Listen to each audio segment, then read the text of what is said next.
Overnight, both the Des Moines and Urbandale police departments were awash in blue lights showing support for their fallen friends. Good morning, everyone. Welcome back. It is a day of remembrance. It sure is. This is the one-year anniversary, as you said, of this horrible ambush-style shooting that happened both here in Urbandale and Des Moines. We're going to have live coverage throughout, special coverage this morning from both the studio and also out here in Urbandale, where, as you can see behind me, the police department is just coated in blue lights. More than a half dozen LED lights have been set up, shining both on the police department itself, but also shining on the American flag standing in front of the Urbandale Police Department. Dozens of citizens have been rolling up and taking pictures this morning of this memorial that also includes that single bright white light shining straight up into the clouds, bouncing off the sky. You can see it from a mile or two away here in the Urbandale area.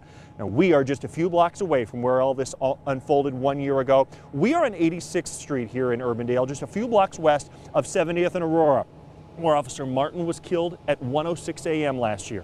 20 minutes later, Sergeant Beminio was gunned down in his car at Merle Hay and Sheridan. The moment of that ambush attack was marked overnight in a special broadcast on police radios around central Iowa. You are missed and will never be forgotten. 1140 and 5030, you are forever in our hearts. A moment of silence for these officers at 105.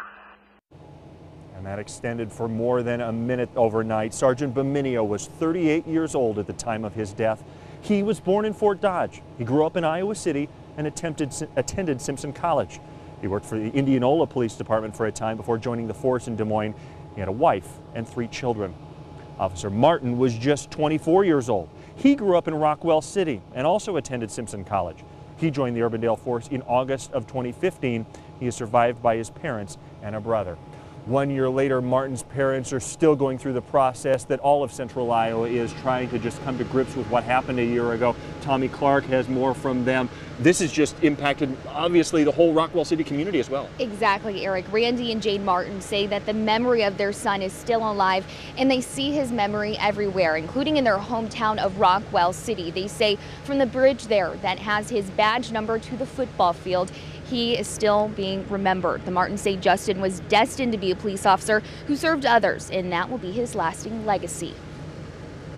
That's what he had his heart set on, and he got to do it, and not everybody gets to do the job they want to do and love doing it. He said, I just want to help people. I want to be part of a community, and I want to help people.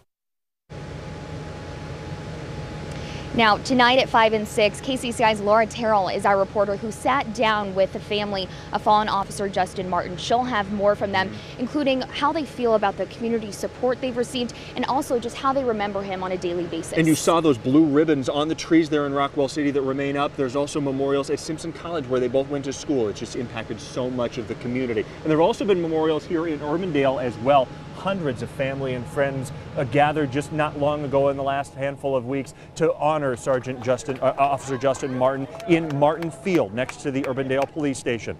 There are other reminders as well, like the thin blue line placed near the front door of the police station behind me.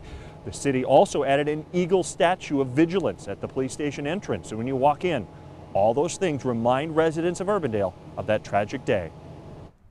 To remind us to stay vigilant, not only as a police force, but as a community, and not let this define us, but let this make us grow closer as a community and as a police force to continue moving forward. And they have to move forward, but one thing they say has not changed in the last year, their commitment to the citizens of Urbandale. That goes on. They have to continue doing their job despite what happened a year ago today. We also want to go live with Alex Sachs over in Des Moines at the police department this morning. Alex, we know that there are events planned around central Iowa today as well. That's right, Eric, and we are outside of the Des Moines Police Department this morning where it's hard to miss. You can see it lit up in blue just like it was 1 year ago after a tragedy struck the community. And the grieving process for both departments up until this point has been very public. And today they say they want to focus their attention internally and have a little bit more private moments to remember their fallen officers in their own way together as a law enforcement community.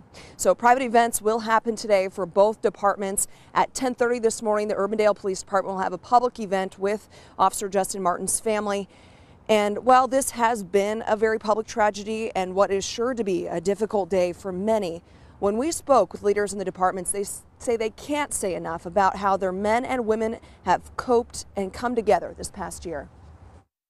What you've seen is a lot of strength, a lot of courage, a lot of resiliency, professionals knowing what they need to do and going out and doing it under some very difficult circumstances. I think that this incident not only brought us as an agency, as far as people, officers working together closer, also brought us closer with, Des Moines Police Department, and definitely closer as a community. And since we've been here this morning, Eric, officers have been arriving. It is still any other day for them, and it's still a work day as they remember their fallen comrade. Eric.